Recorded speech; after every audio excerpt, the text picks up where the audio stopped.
Museum. I got the new exhibit that opens up this Saturday.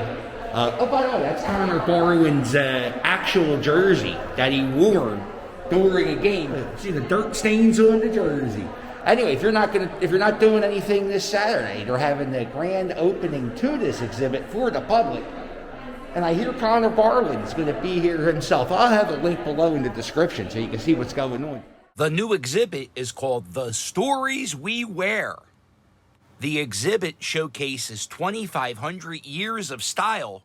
There are over 250 items on display. There's everything from a samurai mask to a dress worn by a princess. The Stories We Wear explores how people around the world have dressed for performance, work and play, battle, ceremony, and to rule.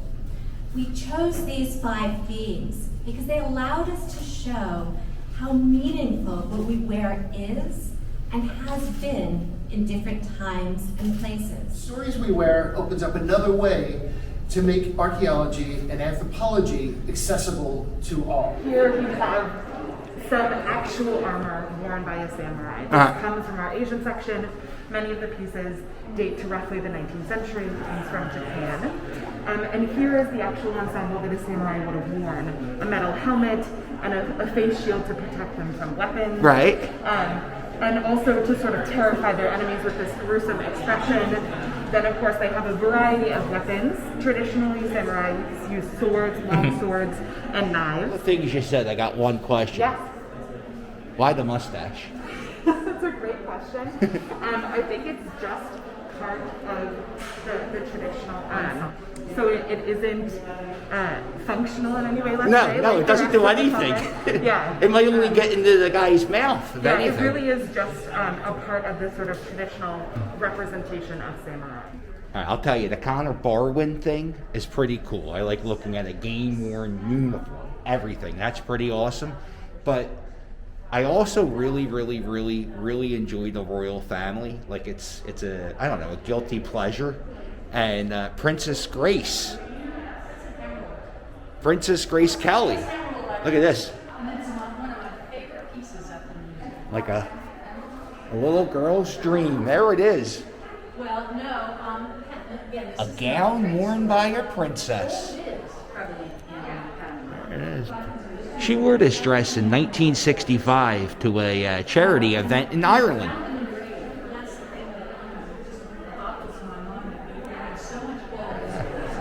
So we have a dress back there for a princess, and now there's a dress right here made for a queen. Absolutely. My fiance watches Drag Race. All 15 seasons. It's a, and I have a question. I always want to ask her. She watched this. There's a song "I Need a Hero," and they dropped from the ceiling and did a split. How the hell do they do that? Years and years of practice. A lot of stretching. A lot of stretch. Yeah, but the landing is the part of. Yeah, well, it's a skill. It's a. I'll tell you. Damn right, it's a skill. So, this is your dress from. When did you wear this? So in 2018, I wrote a parody musical called Sweeney Todd, the Flaming Barber of Fleet Street, with the dress from the musical.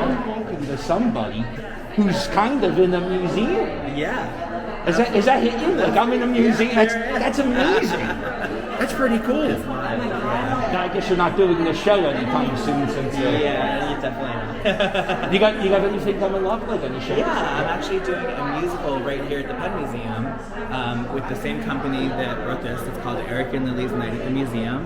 It is a musical/museum tour. We take you through the galleries of the museum. It is about a pair of drag queens, myself and Lily St. Clair, who co-founded our theater company. And the premise is that we quit drag during the pandemic to become archaeologists, drag queen tour guides. How often do you guys do that? So it opens on October 7th and it runs every Thursday in October. Is it like a nighttime? Yes, at night. Yes. Oh, I want to get are tickets up on the website? Yes, on the Penn Museum website. Okay, yeah, that's awesome. Well, thank you so much. Thank you. Wait, like the inside of, like the coconut outside or inside? The outside of the coconut. Like the coconut hairs? I believe so. Wow, isn't that impressive? Yes. Yeah. So the entire thing is woven from coconut fiber. ever. The weapons are made from wood and from shark's teeth. Wow. That's I bet you can cut an apple pretty quick with that. Yeah. Yes, I absolutely bet you can. But it was also, this was all collected and then donated to us by Robert Louis Stevenson, who wrote Treasure Island. Yeah. Yeah, so he was actually visiting I think this was actually dedicated by the High Chiefs. Was Marian Anderson's performance gown circa 1937 to the mid-1960s. It was created by Zelda Wynn, who was one of Marian Anderson's premier designers.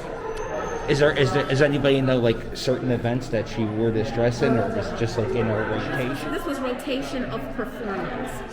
And then also there was a special event that was celebrating Marian in New York City that they had at Carnegie Hall, and they had a banquet afterwards that was hosted by Paul Robeson, and she wore that there then as well. So this is what the athletes wear in our time. Back in the days of ancient Greece, this is what the guys wore. Not a whole lot of anything. Stories We Wear opens at the Penn Museum September 25th, 2021, and will be on display till June 12th, 2022. Tickets are available online. There is a link in the description below. I highly recommend it. It was a really interesting exhibit. Well, make sure you hit like and subscribe, and I'll sail with you later. Toodles!